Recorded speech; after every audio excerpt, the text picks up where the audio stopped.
네, 여러분, 제가 작년 이맘때, 작년 요맘때보다 조금 더 전에 한 11월 달쯤 이제 특초에 오기 위해서 면접을 보았습니다. 제가 목사님 두 분과 함께 이렇게 두 분을 앞에 모셔두고 제가 지원자로서 면접을 딱 보았는데, 그때 이제 두 분 목사님께서 저에게 자네는 잘할 수 있는 것이 무엇인가 이렇게 물어보셨습니다. 그래서 제가 내가 잘하는 게 뭐지 순간적으로 막 생각하다가, 기도를 잘한다고 하자니 보여드릴 수가 없고, 찬양을 잘한다고 하자니 여러분들 아시지 않습니까? 찬양은 아니고. 그래서 제가 머리를 굴리다가 제가 설교를 자신 있습니다 이렇게 말씀드렸습니다. 그런데 제가 말씀드리면서 설마 이 자리에서 설교를 시키시진 않겠지 하는 마음을 말씀드렸는데, 중간에 계시던 조 목사님께서 일어나서 설교해보거라 이렇게 말씀하셨습니다. 그래서 저도 모르게 순식간에 확 일어나가지고 설교를 했는데, 그때 했던 본문이 바로 이 본문이었습니다. 제가 생각이 없었는데 이 본문이 그 당시 제 마음속에 많이 위로가 되고 힘이 되었던 것 같습니다. 여러분, 오늘 제가 여러분들과 나누기 위해서 한 번 더 그때 준비했던 말씀을 묵상하고 또 기도하면서 준비했는데, 이 말씀을 통해서 우리 모두가 우리와 함께 하시는 하나님을 우리가 만날 수 있는 그런 시간 되길 간절히 원합니다. 네, 오늘 말씀의 제목을 제가 이렇게 정했습니다. 어둡지만 이렇게 정했습니다. 여러분 잘 아시다시피 이 요셉이라는 사람은 어두움 가운데 많이 처했던 사람입니다. 먼저는 그가 구덩이라는 어두운 상황 속에 처했던 것을 잘 알고 계실 겁니다. 형제들로부터 미움을 받고 그로 인해서 구덩이 속에 들어가는 어려움에 처했던 사람이 바로 이 요셉이라는 사람입니다. 그 구덩이 속에 들어갔다 나온 이후에 그에게 다시 한번 어두운 상황이 찾아옵니다.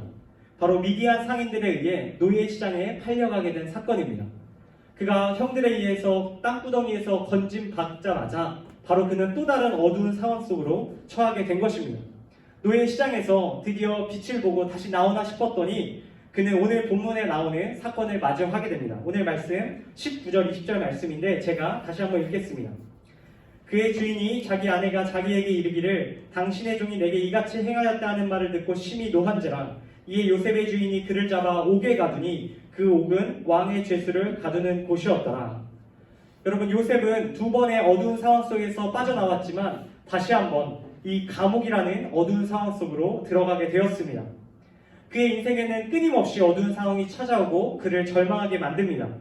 여러분, 그런데 요셉의 인생을 가만히 살펴보면 그의 인생이 우리의 인생과 다르지 않다는 것을 발견할 수 있습니다.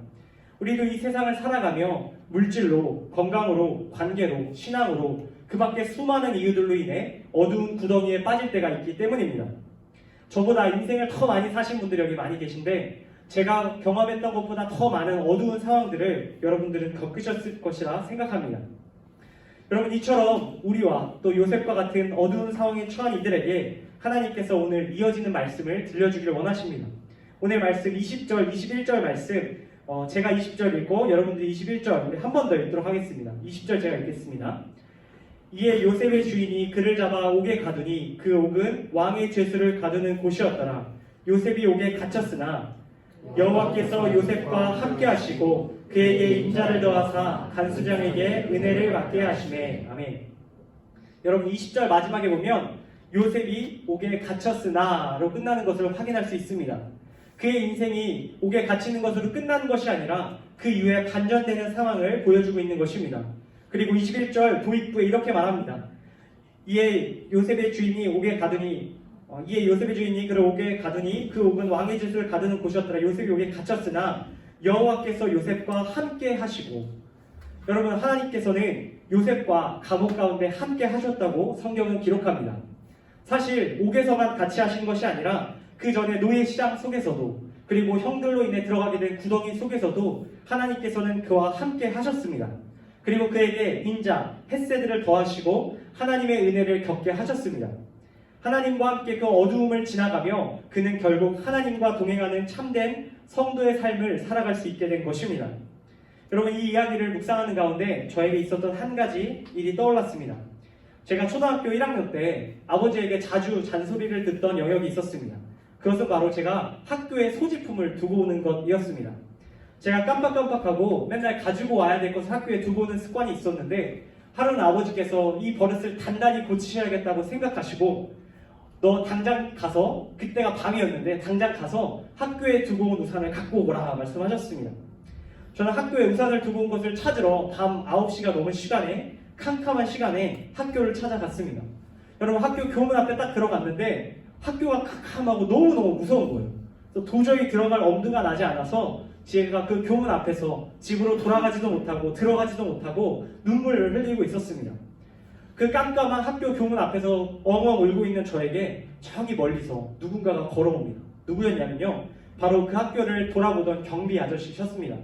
그 경비 아저씨께서는 제가 왜 울고 있는지 자초지종을 물으시고 저의 손을 잡고 그 어두운 학교로 들어가셨습니다. 그리고 제가 있는 교실까지 같이 올라가 주시고 책상 있는 데까지 같이 가주셔서 우산을 갖고 올 수 있었습니다. 아버지께서는 제가 당당히 우산을 갖고 들어오니까 깜짝 놀라셨던 기억이 있습니다. 제가 혼자 그 어두움 속을 헤치고 가져올 수는 없었을 것입니다. 그러나 그 어둠 가운데 저와 함께하며 걸어주신 경비 아저씨 때문에 그의 은혜를 겪음으로 인하여 저는 그 일을 이룰 수 있었습니다. 사랑하는 우리 특조스텝 여러분, 하나님께서 우리와 함께 하십니다.